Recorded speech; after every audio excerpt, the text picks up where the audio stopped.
Hi, everyone, and welcome to the next episode of the Resident Rulebreakers. I'm Kayla. I'm Camille. And on today's podcast, we're discussing episode 107 called The Elopement, which was directed by Rob Corn, who most Grey's Anatomy fans recognize the name. Most Resident fans know that name because he's directed a lot of episodes of The Resident. It was also written by Kevin Falls. So... The writer doesn't sound familiar. No. I think it might be because I don't remember, maybe one episode. Yeah, maybe he's done only that episode. Yeah. This week has been a total blur for me because I've worked 50 hours at least on my job, my day job. But I think we're gonna take a break. This is just we already have month of September planned out, but I think in October we're gonna take a break. Well, we are going to take a break from recording for two reasons. One, we're both exhausted. But we both are running on empty, so a lot of times when it comes to recording. So when we say that we have things outside this podcast, we do. I have a day job, and there's just so much going in to things behind the scenes that it's exhausting. And Camille has a bone infection, so when we say we're dealing with things, we are. Kayla also needs a break. She does all the editing and stuff of the audio and video. I just do the easy stuff, recording. You post a lot of social media stuff, so I'm grateful for that one. And the first topic that we want to discuss is Me Too, because this episode touches on it pretty heavily with Nick and the baseball player. His name was Bobby Singer. He was a pitcher for some popular baseball team. Yeah, what's so funny though is that watching it again, the whole Me Too thing wasn't really the big storyline. It wasn't really touched upon. Which I feel like they should do that more, not just because, he sent a dick pic. But for me, I know we probably shouldn't be talking about Grey's Anatomy, but when I compare 1519 of Grey's Anatomy, which was the rape storyline and stuff like that, to the Me Too thing, it kind of, I don't know, it was a letdown. To me, not saying that it was a bad thing, but dick pic versus an actual, you know what I mean? The big story, I looked at it as the B storyline. It was, but I want to touch on it because it was a big deal that they brought it up because it was such a big deal when it aired a couple years ago. It's the midway point of the first season, and they were able to write in this plot line. And anyway, this baseball player has a lung clot, or it becomes a clot in his lung, becomes a pulmonary embolism. Well, the guy was standing up, trying to intimidate Conrad. Conrad tried to make him sit down. The guy wouldn't listen, so he finally was like, okay, fine. You don't want to listen? Here, let me go and stab you in the arm then. But, here's Conrad trying to play knight in shining armor again, even though he and Nick are not together at this point. Yeah. Here's the thing. Conrad confronts him first about sending the dick pic. And well, it calls Conrad to his not do he can't be his doctor anymore. Essentially. Yep. Did Nick tell him not to confront the guy because she was like, "Look, I'll take care of it on my own." Even though she showed it to him, she's like, "Don't worry about it." Yeah, because Nick was like, "I can do this. I can take care of myself." Which, by the way, that's just Nick. Nick's always been that way. She's like, "Conrad, you don't have to protect me." That's always been, but Conrad's like, no, I have to do this anyway. And Jude notes that Conrad did it because he still loves Nick. Yeah. Well, here's my question for you. Do you think Conrad was out of line? Oh, yeah. Or do that even... Because Nick told him she had it, and she did. She actually confronted Bobby later at the end of the episode. Yeah. See, a lot of people think that, it was okay because, that's his girl, and like it wasn't his girl, number one. Number two, she told him, don't worry about it. So it's like, I don't know, she didn't need like a knight in shining armor at the time. You know what I mean? Because she could take care of it, and obviously she did. So, I don't know. But note to guys, harassment's wrong no matter what. If a girl asks you not to do something, don't do it. I promise you. Here's my question to guys who want to send dick pics. What is your purpose? Do you think the girl is going to look at your dick pic and go, ooh, let me hit that? You know what I mean? Like, do you think your dick is that, what's that called? Impressive that the girl's going to go, ooh, I need to hit that now. Let me go right. You know what I mean? Like, and don't they even mention something like that in the episode? Like, it's just why? Isn't that something that Nick notes in the episode? Like, she doesn't make sense to her. Yeah. It's like, and what? So yeah. So guys, if you guys are listening, can you help women understand why you would think it's okay to send a dick pic? Just let us know in the comments. I mean, if you're comfortable with answering that question. And we're both sitting here going, I don't want to see that. We didn't ask you to send it to us.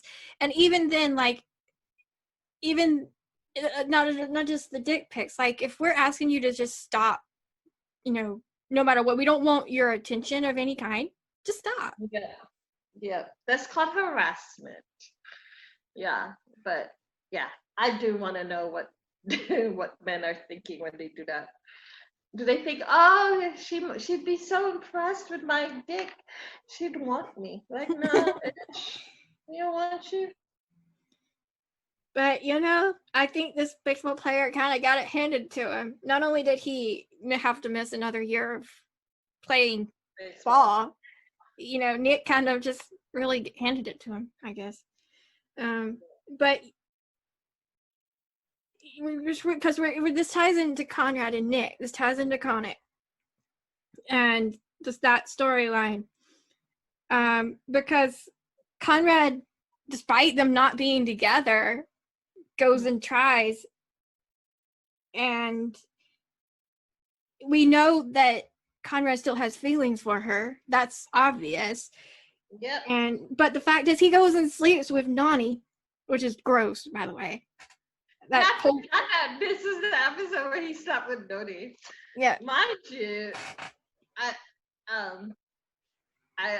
honestly thought it was Nick at first. I forgot that he slept with Noni.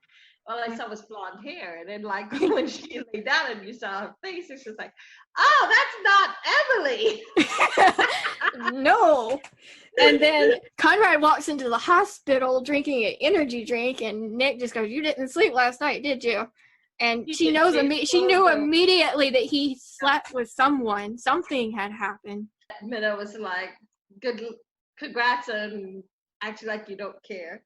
Just like, I don't care. Yep. But Caroline, I can't even say her name. Caroline, we need more Noni. I think the last time we saw her was when she was trying to hit on Irving. No Noni trying to hit on Conrad, because Conrad's a very happily engaged man. And same with Irving. We saw Irving. She was trying. I think the last time we saw her, she was trying to hit on Irving. So, but the main plot line of this episode actually revolves around Lane Hunter. Yep. And her insurance fraud. The guy and the girl. The guy was like, the elderly couple. Cancer. Yeah, he had lung cancer, and he actually had lung cancer, stage 4. Confirmed by Jude because he saw the tumor in the biopsy. The guy did not want the biopsy. The guy was like, I don't want it. I just want to go home.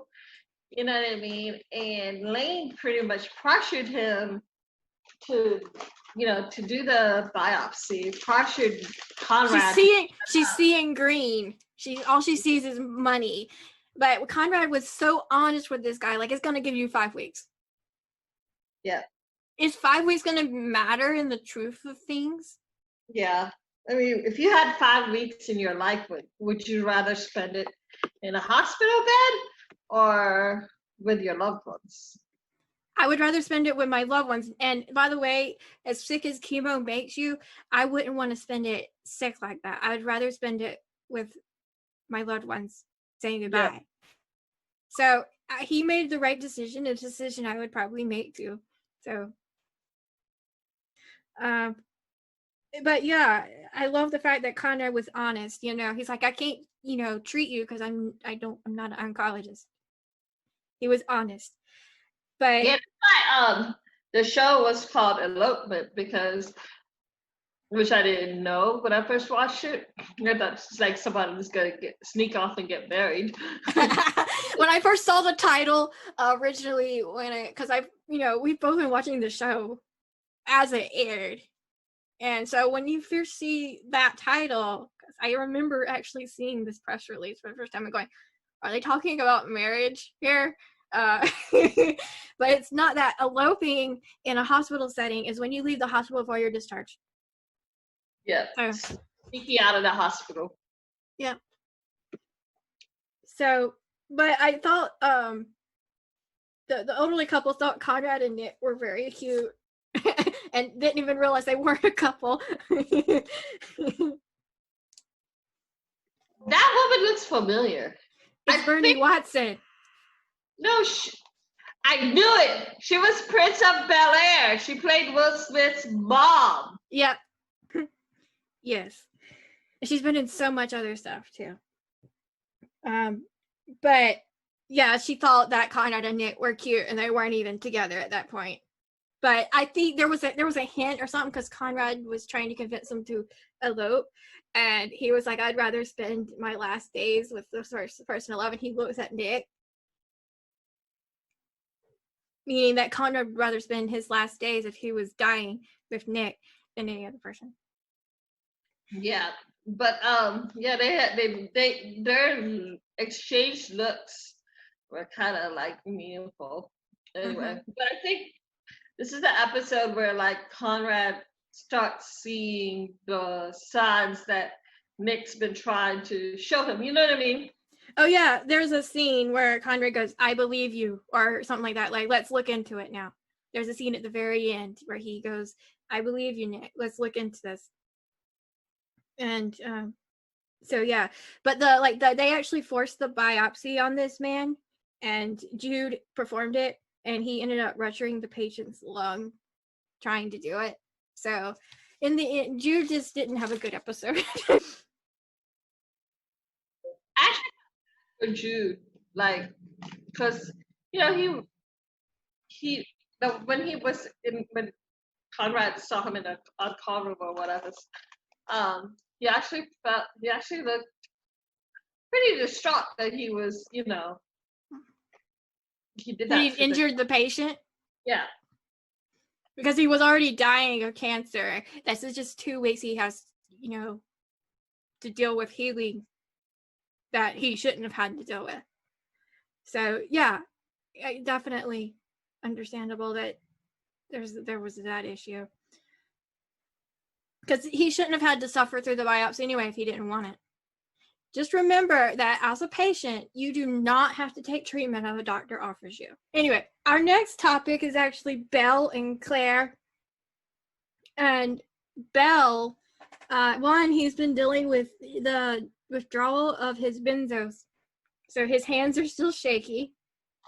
Bruce, kudos, Bruce on the acting job there. Minna Again, there's some kind of Chinese foreign patient or whatever. So it's in the next episode, I think. It leads into the next episode. Yeah, there's a Chinese guy, and Belle's trying to get Mina to help him, but they don't want anyone under attending to be on this surgery, so Mina can't help. But Belle's trying to get her. But Mina, and I had not realized this until I watched this episode, that Mina did not want to be on like the surgical rotation. She did not want. She wanted to because she felt so bad about taking that guy's testicle that she stepped back to try to learn from the issue.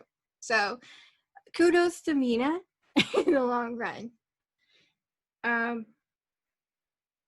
The scene where she walked up to the board and was like, "Thank you for releasing me out of my, what's that called? Probation period, so I could do this surgery, whatever." So everyone's faces were like, "Wait, when did we do that?" Yeah, Belle just jumped the gun. He was just like, "I need you," and she couldn't even do the surgery anyway. So yeah, but Claire was actually pushing for transparency, which obviously you can see that Belle's scared because, and then I love there's a quote in there that if we were all terminated based on errors, this room would be empty, which means they all have singling out one doctor, Mina, for example, like they did in this episode, just because of one error. In the long, I mean, every doctor, and I hate to say this, every doctor has one bad mistake. Yeah. Everyone that makes bad. I remember my favorite line was when Minna was like, "I promise to not take out the wrong organ ever again." Yeah. Which is like a reminder to the board where it's like, "You want me to do a VIP surgery? Okay, I'll try not to." No. And then there was another thing about Belle. Conrad goes to Belle when Nick is harassed and informs him of the situation. And Belle's like, she shouldn't be giving her phone numbers to guys if she doesn't want these pictures. I'm like, that is so like horrible and typical. Message to all men: just because we give you your phone number, that doesn't mean we want your dick. No. We don't want any. No. It's like victim blaming. It's like saying, "Oh, you wore a short skirt." So again, there's those lines, because that's how, all this stuff gets perpetuated and people go, "Oh, it's okay." No, it's not okay. Absolutely not. So Conrad, in that instance, even though he didn't really have the rights to do it, he did report the harassment on Nick, but they brushed it aside. So because this guy's got money and he's gonna bring in money and blah blah blah. No, just because there's money don't mean anything. He still did it. Anyway, the last topic is Devin and Priya, because there was some Priya in this episode, and actually it's a good thing Priya was in this episode because this is the start of her looking into Hunter. Her article. Devon and her have sex a lot. Didn't Manish say something early on about? But there was this one time where on Twitter, Manish, this was around the time of this episode first aired. Manish had a Twitter Q&A, and I tweeted him. I was like, "So when are we gonna see you and Priya out of the bedroom?" He tweeted back laughing, going, "Soon." But no, they do have some out of the bedroom time in this episode where she meets him for lunch, and he starts talking to her about Hunter, and but he wants her to keep it quiet, so Hunter doesn't catch on that he knows, and he's that she's treating patients for cancer when they don't have it, kind of thing. But anyway, I really think this episode is the start of them finding out that truth with Priya's help. And so there's that, but Devin obviously wants Priya to be careful. But they did mention planning parts of their wedding, which we know never really was. I know. Anytime I like really feel bad for Priya because like she's like planning the wedding and she's planning this whole life with Devon and it doesn't work out. Makes you wonder like what's she doing now? Yeah. So this was the last episode of Jocko Sims. Dr. Wilmot. Yeah, he was Conrad and Devon's attending in this episode. He was in like a few scenes and that was it. And then Jocko left and started New Amsterdam. He said his deuces. So there's that. That's really, and I know this podcast is short, guys, but like we said, we've both had really exhausting weeks.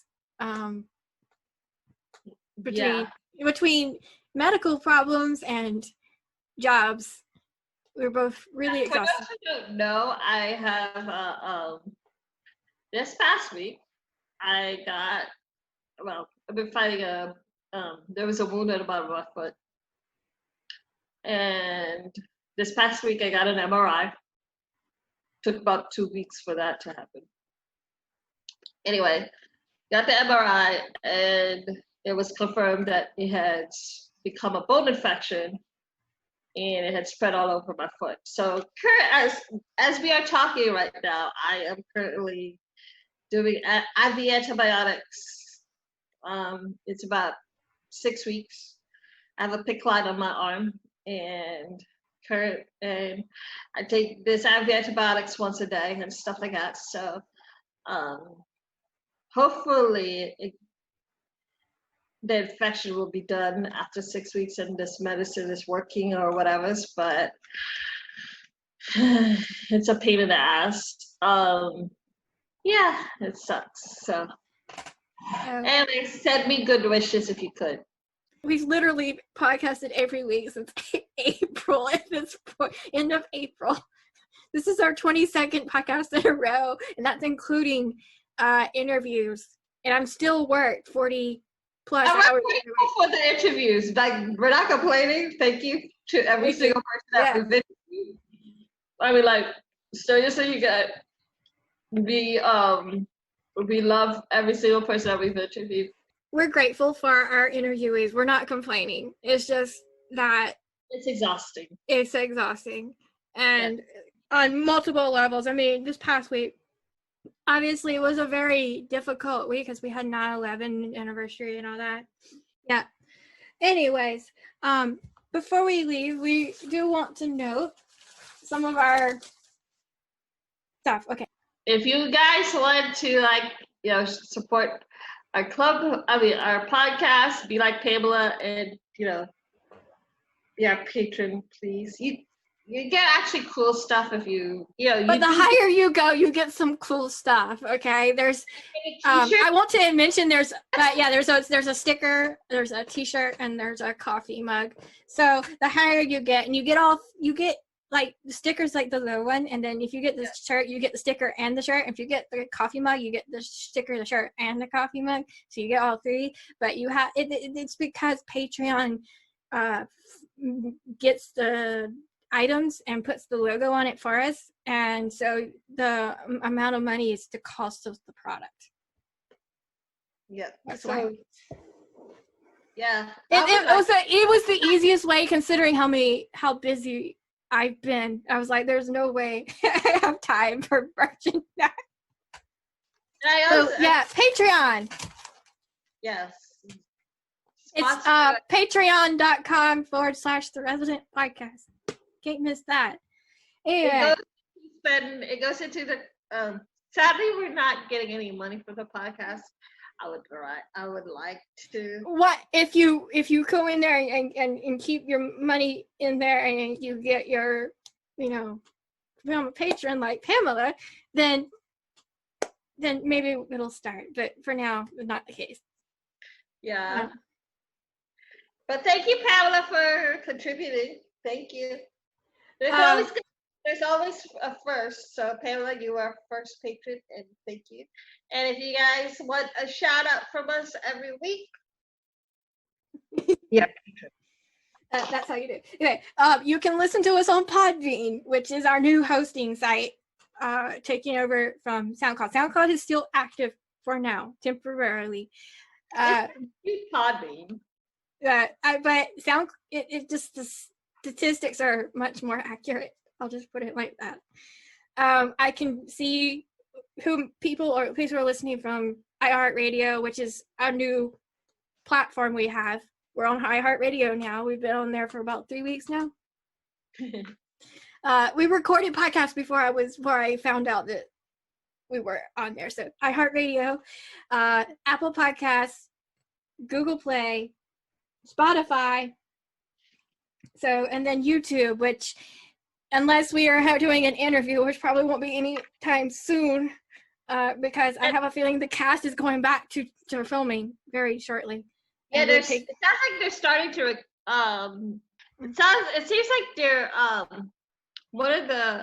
I saw somewhere that they're looking to hire people on the set already for those who just check the temperatures.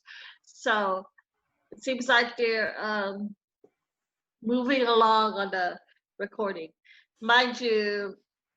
But anyway, so there's all that. You can listen to us on all those platforms. And then, of course, you can email us, residentRulebreakers@gmail.com. You can, seriously, we don't mind it. I read the emails in whatever time I do have, which is very small, but I do read them. And then our Instagram, @TheResidentPodcast. You can go check out snippets of our interviews. Like lately, there's been stuff with Bruce. So you go, and obviously, if really, truly, if you haven't seen our Bruce Greenwood interview, go to our YouTube channel and watch the whole thing, because it's sitting there waiting. And anyway, and of course, my personal Instagram, which is KBCountry37, and then Camille's, which is The Resident on Fox Fans. And when filming starts, and we have confirmation of that, and she gets BTS and stuff, that's probably where it's going to be posted, is The Resident on Fox Fans. Yeah. So her account is a good one to follow for that information. And then Facebook, which is another good place to follow for information on behind the scenes stuff for The Resident. Especially the Facebook group, The Resident Fox Fans, and then our Facebook page for the podcast, which is The Resident Rulebreakers podcast. Yeah. And they're connected to each other, so you don't have to you don't have to go searching for it. Yeah. We're grateful for our listeners and for those who are commenting and following on the podcast and stuff on all of the. And then we have our Twitter account, which is kind of, go follow us on Twitter. So thank you for our followers. You can reach out to us on all these. But seriously, the best way to contact us is probably, for me, it's Facebook and Instagram. Or email. But next week's podcast is going to be about 108, which is Family Affair, which is the first appearance of Devin's parent. Yeah. We talked about it in the Devin podcast. In Devin podcast, we talked about his family. Guest star, Rulebreakers. You might know him from Queer Eye and stuff. But yeah, and of course, Red. He's a really good. It's a good episode. Talks about Devin's background, his family. We have a fundraiser. Yeah, it's a fundraiser, and there's a woman, Jane Doe, but she's from a really rich family, they find out, and she has all these problems. She doesn't have schizophrenia, she just has a medical condition that's not been completely diagnosed. Yeah. And Conrad ends up helping her. And then the week after that, we jump to 110, which is Haunted, which is Conrad dealing with the repercussions of 19, which is Lily's death. Yeah. But yeah, we're gonna take a 2-week break in October, and we're gonna have the 2 weeks to talk about It helps me because I'll actually be moving from my parents' house into my own place in those 2 weeks. And it'll help me because it's less stressful. Yeah. But yeah. So anyway, thank you guys for listening to our podcast and supporting us. And and I hope you guys still keep listening, even if we take a small break. And we'll announce our breaks. Like, we'll let you know. It's just like, as we get closer to the holiday season, we're going to be doing like just 1-2 episodes a month. And then when the new season starts, we'll come back. Yeah, we'll come back with it when it starts airing. But just like this show, just like TV shows get breaks, we get breaks too. But yeah, they need a break. They want to go spend time with their family and stuff like that. They deserve as much of a break as the rest of us. But yeah, anyway, so that's pretty much. We're gonna take a little break for a little bit. Yep, and then we'll be back. It's good to take a break because it kind of re-energizes you. Yeah. So until next week, I'm Kayla. And I'm Camille. Bye, guys. Bye, everyone.